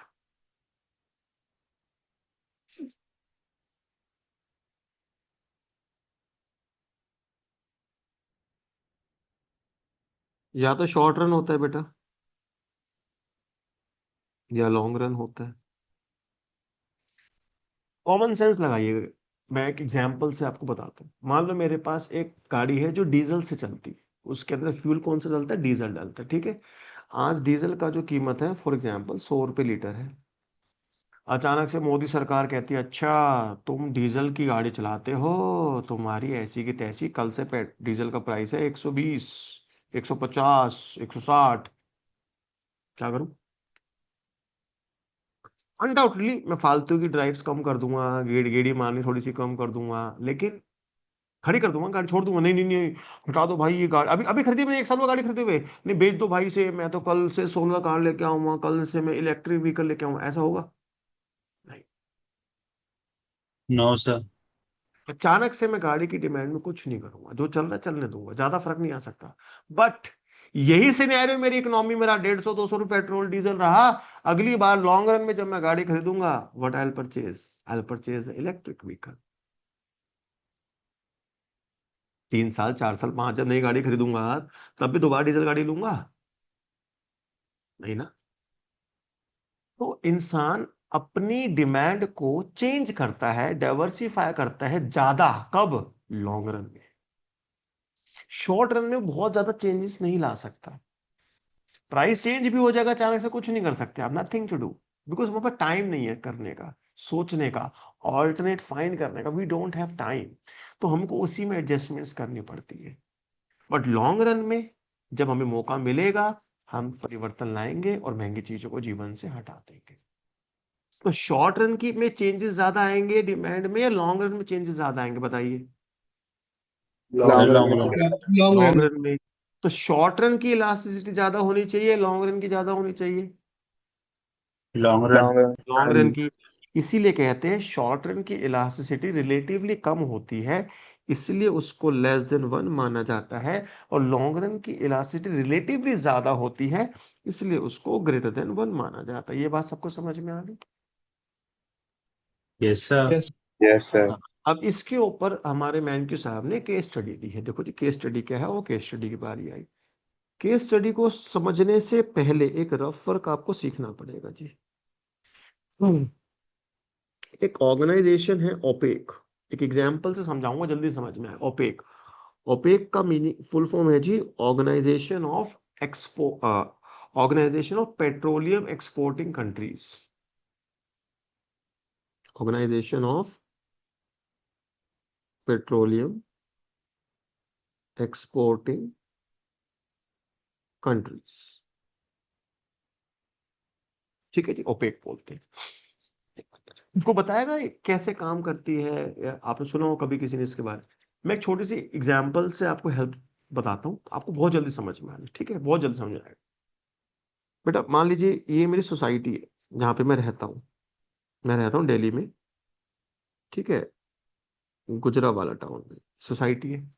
मान लो ये वाला घर मेरा है, ये मेरे पड़ोसी है, ये उनके पड़ोसी है, ये उनके पड़ोसी है, ये बीच में एक ऐसे पार्क है, फिर ऐसे ऐसे बहुत सारे घर बने हुए। ये ऐसे गेट है ना, ये ऐसे एंट्रेंस गेट है, ऐसे सोसाइटी बनी हुई है। सुनते रहना ध्यान से, कहानी सुनना बहुत ध्यान से। क्या है, एक दिन मैं घर के ऐसे नीचे घूम रहा था, यहाँ पे फालतू में, वेला आदमी तो हूं मैं। एक अंग्रेज आया, ब्रिटिशर।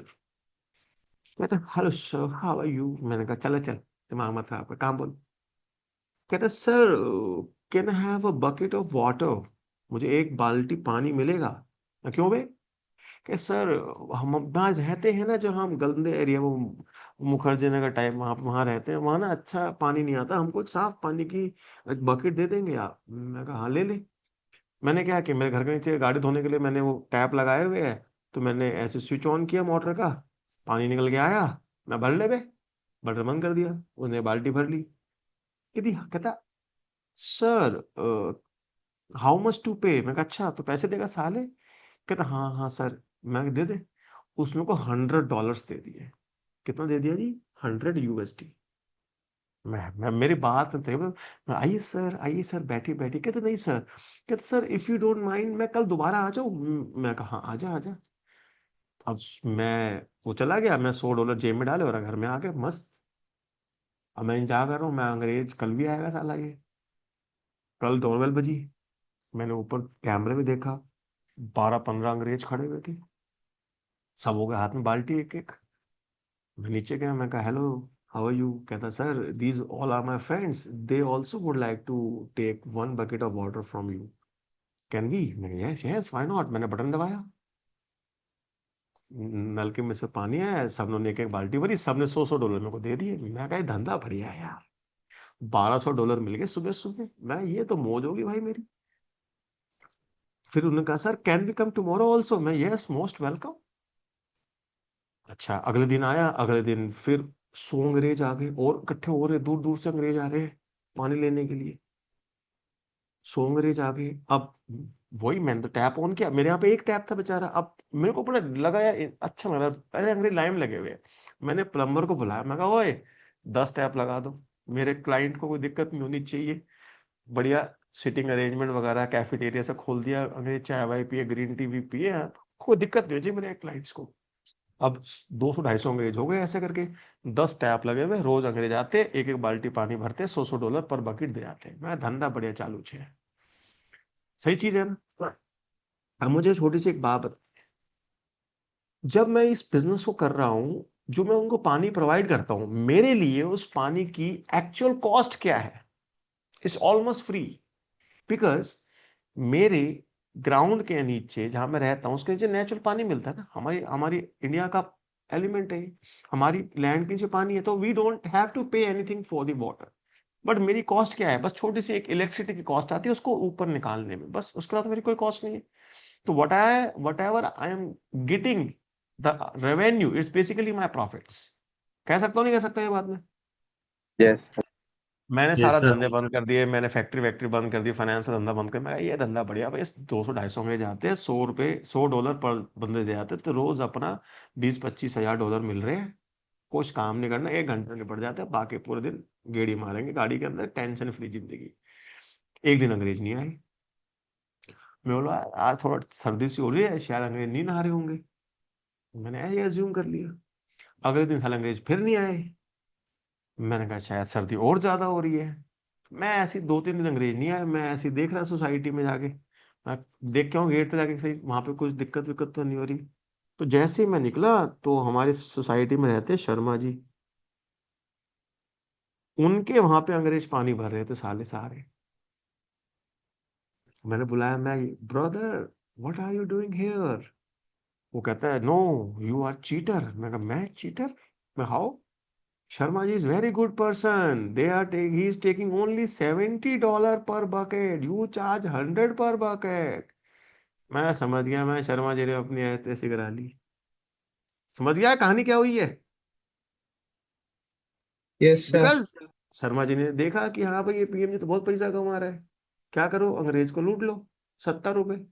अब मैंने भी उसको कहा, मैं अंग्रेज भाई don't worry, I will give you discount 20 पर बकेट।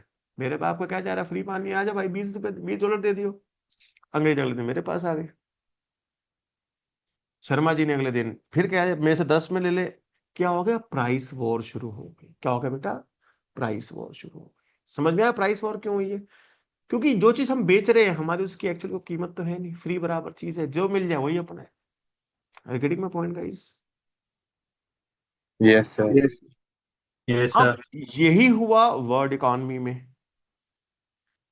मान लो ये पूरा वर्ल्ड है, यहाँ पे बहुत सारी कंट्रीज है, इसमें से सिर्फ कुछ कंट्रीज ऐसी है, 13-14 कंट्रीज ऐसी है, पूरे वर्ल्ड में जितना पेट्रोलियम है उसका 90% इन्हीं 13-14 कंट्रीज के पास है। पूरे वर्ल्ड ऑयल में 13-14 कंट्रीज है जिनके पास, पूरे वर्ल्ड में जितना ऑयल है उन 13-14 कंट्रीज के पास है। मान लो मैं एक ऐसी कंट्री हूं जिसके पास खुद का अपना पेट्रोलियम नहीं है, क्रूड ऑयल नहीं है, मैं कंट्री 1 के पास गया, रशिया, मैं भैया तेल मिलेगा तेल, क्या चाचा से चाचा ट्रम्प चाचा से पूछ लो। यार ये तो आज का सिनेरियो है। होगा क्या, मान लो ये ब्लू वाली सारी वो कंट्रीज है जिनके पास क्रूड ऑयल है। मैं बीइंग अ परचेजर गया, मैं कहा भाई क्रूड ऑयल चाहिए। उन्होंने कहा फॉर एग्जाम्पल $100 लूंगा 1 गैलन के। वो कंट्री कह रही है मेरे से 90 में ले ले, वो कह रहा है भाई मेरे से ले ले 80 में, वो मेरे के 60 में ले ले। इनके बाप का क्या जा रहा है, इनके लिए क्या कॉस्ट है। जैसे हमारे बटन दबाने पे मोटर में से नीचे से पानी निकलता है, सालों के करंट में क्या निकलता है, ऑयल ही तो निकलता है इनके, और क्या निकलता है। अगर इन्होंने हैंडपम्प, अगर हमारे सनी देओल ने जाके ईरान में हैंडपम्प गाड़ देता पाकिस्तान के बराए, अगर ईरान में चला जाता तो नीचे से क्या निकलता, क्रूड ऑयल तो निकलता है कि नहीं। Yes, Yes, sir. sir. Yes, sir. जितना Yes, sir. जितना जो हमारे लिए पानी है वही उनके लिए कच्चा तेल है, क्रूड ऑयल, पेट्रोलियम, कुछ भी नाम से आप डाल लीजिए। इन लोगों के बीच में भी क्या होता था, फाइट होती थी। भाई जो ऐसी कंट्रीज है, भाई टोटल 150 कंट्रीज है, मान लो 150 में से 13-14 के पास तो खुद का पेट्रोलियम, बाकी तो नहीं है ना, बाकी तो इन पे डिपेंडेंट है ना। हम इनसे मांगने जाएंगे तो ये लोग क्या करते थे, आपस में प्राइस वॉर करते थे। वो कह रहे हमसे ले लो क्रूड ऑयल 150 रुपए में, वो कह रहे हमसे 50 में ले लो, हमसे 30 में ले लो। इनके बीच वॉर होती थी, और बेनिफिट किसको मिलता था, हम लोगों को, जिनके पास पेट्रोलियम नहीं है, सस्ता मिलता था इसलिए। तो इन सारी कंट्रीज ने मिलके क्या करा, एक ऑर्गेनाइजेशन बना ली और उसका नाम रखा गया ओपेक। अब इस ऑर्गेनाइजेशन ने क्या किया, कहते भैया हम लोग हैं, हमारे पास पेट्रोलियम है, कच्चा तेल है, हम अलग अलग है ही नहीं, हम एक ही कंट्री है और हमारा ग्रुप है, हमारा ग्रुप का नाम है OPEC. It is example of a cartel. इन्होंने ग्रुप बना लिया, प्राइस सेम, किसी भी कंट्री से ले ले बाबा 200 रुपये मिलेगा, हम कहते हैं महंगा है मत ले, 200 मिलेगा, लेना है ले, नहीं लेना है तो चलता बंद। इन्होंने क्या भैया, ग्रुप बना लिया, कार्टर बना लिया, नाम रखा organisation of petroleum exporting countries. कि जो जो कंट्रीज पूरे वर्ल्ड में पेट्रोलियम एक्सपोर्ट क्या करती, उन्होंने ग्रुप बना लिया, प्राइस वॉर खत्म। हुआ नहीं हुआ, समझ में आया what is the meaning of OPEC. Yes, sir. Yes, sir. अब हमें इसकी कहानी पढ़नी है कि ये इसने क्या किया, कब इसको सक्सेस मिली और कब ये फेल हुआ, ये हमको कहानी पढ़नी, ठीक है जी। ओके, देखो जी, केस स्टडी कहती है why OPEC fails in long run.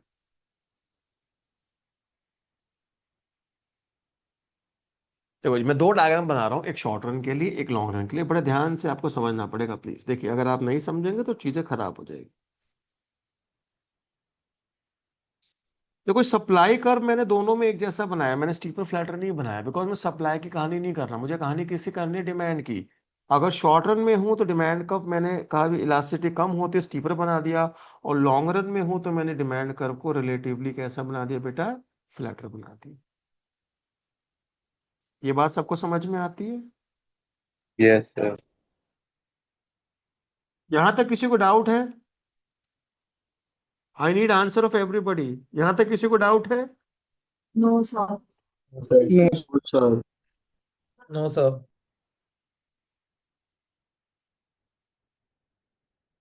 ये प्राइस था, ये क्वांटिटी थी, ये प्राइस था, ये क्वांटिटी। ध्यान सुनिएगा बेटा मेरी बात, ये जो रेक्टेंगल है, लोग इतना पैसा खर्च कर रहे हैं, तो ओपेक का ये क्या है, रेवेन्यू। अगर हमने बोला ये प्राइस है पेट्रोल का या क्रूड ऑयल का, और ये क्वांटिटी है पेट्रोल की, तो ये जो रेक्टेंगल बन के तैयार हो रहा है मेरे बच्चे, ये लोग जो खर्चा कर रहे हैं वो है, और ओपेक का क्या है, ये रेवेन्यू। बोलो, Yes, sir. Yes, sir. अगर ओपेक कहता है मेरे को इंटरनेशनल मार्केट में पेट्रोल महंगा करना है, मुझे इंटरनेशनल मार्केट में क्या करना है, पेट्रोल महंगा करना है, कैसे करेगा, वो सप्लाई कम कर देगा।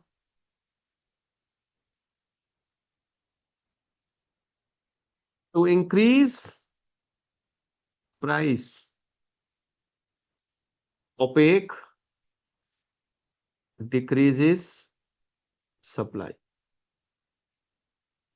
ऑफ क्रूड ऑयल, उसने क्रूड ऑयल की सप्लाई कम कर दी ताकि इंटरनेशनल मार्केट में क्या हो सके, और पेट्रोलियम का प्राइस बढ़ सके, महंगाई बढ़ सके।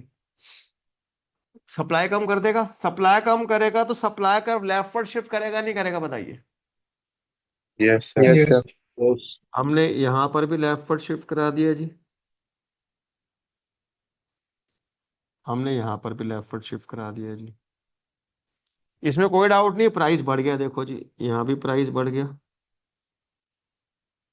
यहां भी प्राइस बढ़ गया, प्राइस बढ़ गया ना। Yes, sir. अब कॉमन सेंस लगाना जरा, दिमाग का इस्तेमाल करके। यहाँ पे प्राइस इलास्टिसिटी लेस देन 1 है, यहाँ पे प्राइस इलास्टिसिटी ग्रेटर देन 1 है, यहाँ पे प्राइस एंड टोटल एक्सपेंडिचर कैसे होते हैं, डायरेक्टली रिलेटेड होते हैं, हाँ जी। Yes. और यहाँ पे price Yes, and sir. Total expenditure are Indirect. Inversely related होते हैं। तो जब यहाँ पे प्राइस बढ़ेगा तो एक्सपेंडिचर भी बढ़ेगा, बढ़ेगा। यहाँ पे प्राइस बढ़ेगा तो एक्सपेंडिचर कम कम बढ़ेगा। होएगा। तो जब इंटरनेशनल मार्केट में ओपेक ने क्या किया, सप्लाई शॉर्ट करी, सप्लाई शॉर्ट करके लेफ्टवर्ड सप्लाई का शिफ्ट कर दिया, प्राइस तो बढ़ गया, यहां भी बढ़ा और प्राइस यहां भी बढ़ा। यहां प्राइस बढ़ने पे एक्सपेंडिचर बढ़ा, that is revenue of OPEC increase हुआ, लेकिन यहां पे रेवेन्यू ऑफ ओपेक क्या हो गया, डिक्रीज हो गया। आप डायग्राम में भी देखोगे तो ब्लू कलर का जो रेक्टेंगल बना है ये बड़ा है पुराने वाले से, और यहाँ पे ब्लू कलर का रेक्टेंगल जो है वो छोटा है पुराने वाले से। समझ पा रहे हैं? Yes, Yes, sir. sir. Yes, sir. तो शॉर्ट रन के अंदर, ये शॉर्ट रन का डायग्राम है, दिस इज शॉर्ट रन।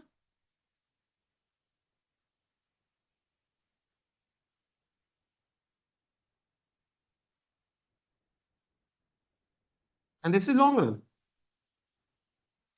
तो शॉर्ट रन के अंदर ओपेक क्या था, सक्सेसफुल रहा प्राइस बढ़ाने में, वर्ल्ड सप्लाई कंट्रोल करी, प्राइस बढ़ाया, प्राइस बढ़ाया, अपने रेवेन्यू बढ़ाए। क्यों ऐसा हुआ, क्योंकि शॉर्ट रन में प्राइस इलास्टिसिटी छोटी होती है, तो प्राइस और एक्सपेंडिचर का डायरेक्ट रिलेशन होता है, तो प्राइस बढ़ा, एक्सपेंडिचर बढ़ा, तो एक तरीके से ओपेक के रेवेन्यू बढ़ गए, तो OPEC was successful in the short run.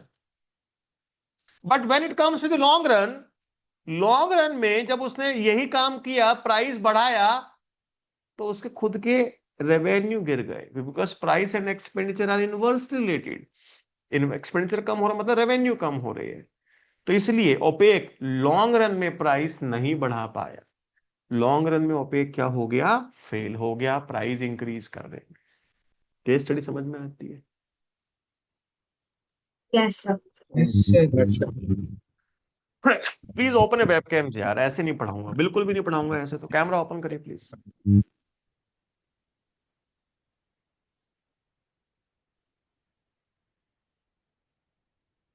तो शॉर्ट रन में वो प्राइस को इंक्रीज करने में सक्सेसफुल रहा, बट लॉन्ग रन में ओपेक फेल हो गया, किस चीज के लिए, हाँ जी, प्राइस को इंक्रीज करने के लिए।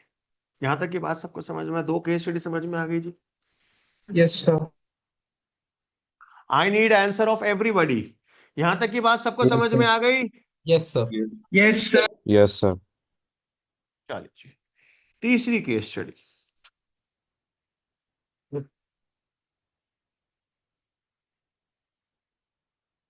Drugs interdiction versus drugs education.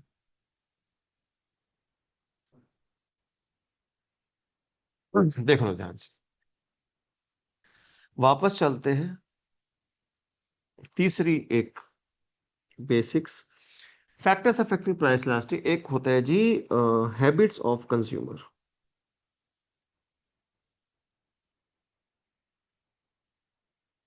अगर कंज्यूमर किसी चीज का एडिक्ट होता है, एडिक्शन होती है, तो इलास्टिसिटी कम होती है, ये सब जानते हैं ना।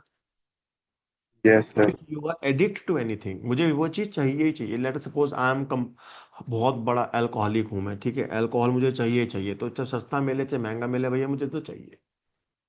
तो जितना ज्यादा आप किसी चीज के एडिक्ट होते हैं तो उतनी ज्यादा इलास्टिसिटी, प्राइस इलास्टिक कम होती है। ये बात सबको सब पता है ना? Yes, चलो, sir. Yes, sir. यहाँ पर हम बात कर रहे हैं बेटा ड्रग्स की, और यहाँ पे ड्रग्स से मेरा मतलब किसी मेडिसिन से नहीं है। ड्रग्स का मतलब एक्चुअल जो ड्रग्स होते हैं, cocaine, brown sugar, Malana cream, जो भी सुना है मैंने, ऐसा कभी यूज तो नहीं किया। ठीक है, तो ये जो भी चीजें होती है, इन सब हम गंदी चीजों की बात करें जो ये नशे वशे के लिए यूज करते हैं लोग। ठीक है, ड्रग्स की हर गवर्नमेंट चाहती है कि भैया हमारे देश में ड्रग्स ना हो, हमारी कंट्री ड्रग्स फ्री हो, कहते नहीं कहती? तो उसके लिए देखो हो क्या रहा है। देखो मैं यहाँ पे दो डायग्राम बना रहा हूँ, आप समझने की कोशिश करें डायग्राम क्या कहना चाहते हैं। सप्लाई कर्व नॉर्मल बनाया है मैंने, डिमांड मैंने थोड़ी सी स्टीपर बनाई है। स्टीपर क्यों बनाई है बेटा? वाइड स्टीपर बिकॉज ये ड्रग्स है, और जो लेता है वो उसका एडिक्शन है उसको, और हैबिट उसकी है, इसलिए price elasticity is less. Okay okay. Yes. Why Yes, demand is sir. Sir. Inelastic? क्योंकि ये कमोडिटी ऐसी है, जो लोग इसको कंज्यूम करते हैं वो उसके क्या होते हैं, एडिक्ट होते हैं बेटा। ठीक है,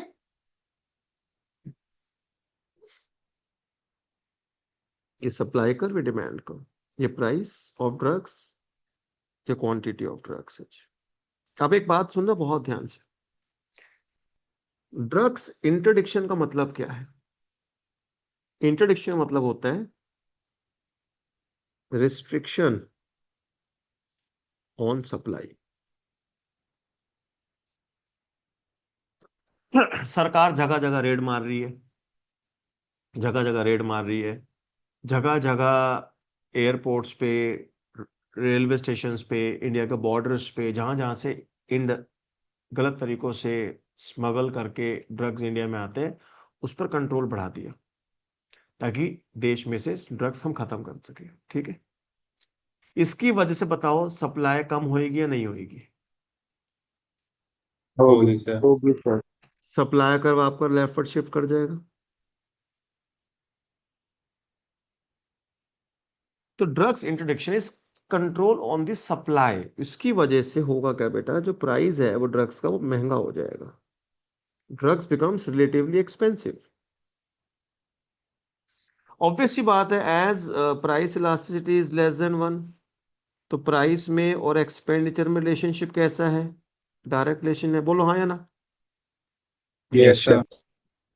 तो जब प्राइस अगर बढ़ रहा है तो इसका मतलब क्या है, एक्सपेंडिचर भी बढ़ेगा। तो लोग तो आदत से मजबूर है, उनको तो अब महंगा खरीदना है, चाहिए, चाहिए ना, महंगा पैसा, महंगा ज्यादा पैसा खर्च कर रहे हैं, कहाँ से लाएंगे इस पैसे को? चोरी करेंगे, सर इलीगल वे। इलीगल तरीके से। इससे हमारी इकोनॉमी में क्या होगा बेटा, क्राइम बढ़ेगा, क्राइम रेट इंक्रीज करेगा। समझ रहे हो मेरी बात? क्राइम रेट इंक्रीज करेगा। थोड़ा बहुत ऐसा नहीं है, क्वांटिटी फर्क, क्वांटिटी फर्क पड़ा है, थोड़ी सी तो क्वांटिटी कम हुई है इकोनॉमी में ड्रग्स की, लेकिन महंगा हो गया है ड्रग्स, और जिनको चाहिए वो लेंगे लेंगे। तो कहाँ से लाएंगे पैसे? चोरी करेंगे, डकैती करेंगे, मर्डर करेंगे, किडनैपिंग करेंगे, जो भी गलत काम हो सकते हैं, यहाँ से ऐसे पैसा बना सकते हैं, वहां से पैसा बनाएंगे इलीगल तरीकों से, उसकी वजह से इकोनॉमी में क्राइम बढ़ेगा। जिस पॉलिसी का इम्प्लीकेशन समझ में आया? दूसरी पॉलिसी होती है ड्रग्स एजुकेशन। लोगों को हमें एजुकेट करना है। 2004 के बाद इस पॉलिसी को इंडिया में इंट्रोड्यूस किया गया। जहां पर भी कोई स्मोकिंग प्रोडक्ट मिल रहे हैं तो कंपलसरी वार्निंग होती है ना, कि यहाँ पे उस पैकेट के ऊपर गंदी सी चाहे ऐसी शक्ल बनाए जाते हैं कि हाँ भाई साले तो सीट पे होते तक तेरा शक्ल ऐसी हो जाएगी। मूवी देखने जाते हैं तो हम लोग वहां दिखा होता है एक सुरेश कमल, क्या नाम होता है उसको, बैठा होता है सीट पे होता है, देखते थे गायब हो जाता है, क्या नाम होता है, कमल, सुरेश, सुदेश, क्या नाम होता है उसको, मूवीज में दिखाते हैं, है ना? हर जगह कंपलसरी वार्निंग करती है, जो भी चीज देते हैं, आप ऐड भी यार तो बोलेंगे हाँ तू पिएगा तो कैंसर से मरेगा, ये कंपल्सरी बॉन्डिंग है ना। What we are doing, we are trying to educate the consumer, this is had to be drugs education. ऐसी अगर आप करते हो तो इसकी वजह से डिमांड जो होती है वो कम हो जाती है, लोगों को डर लगेगा, ओह मेरे मुंह ऐसा हो जाएगा, मेरे को कैंसर हो जाएगा, मैं मर जाऊंगा, मैं नहीं कंज्यूम करता ड्रग्स। अगर ऐसा कुछ होता है तो इसकी वजह से बताओ डिमांड कम होएगी या नहीं होएगी? होगी। होगी। जब डिमांड कम होगी बेटा, तो डिमांड का लेफ्टवर्ड शिफ्ट करेगा। डिमांड का लेफ्टवर्ड शिफ्ट करने से क्या होगा? प्राइस गिर जाएगा। प्राइस इलास्टिसिटी तो यहाँ भी लेस देन 1 है, यहाँ भी प्राइस और में और टोटल एक्सपेंडिचर में रिलेशनशिप कैसे डायरेक्टली है। तो प्राइस जब गिरेगा तो एक्सपेंडिचर भी क्या होगा? गिरेगा। जिनको अब मर तो अभी भी रहे लोग, लेकिन ड्रग्स क्या हो गया इकोनॉमी सस्ते, इजीली अवेलेबल है, सस्ते में अवेलेबल है, सस्ता मिल रहा है, उससे क्राइम रेट कम हो जाए।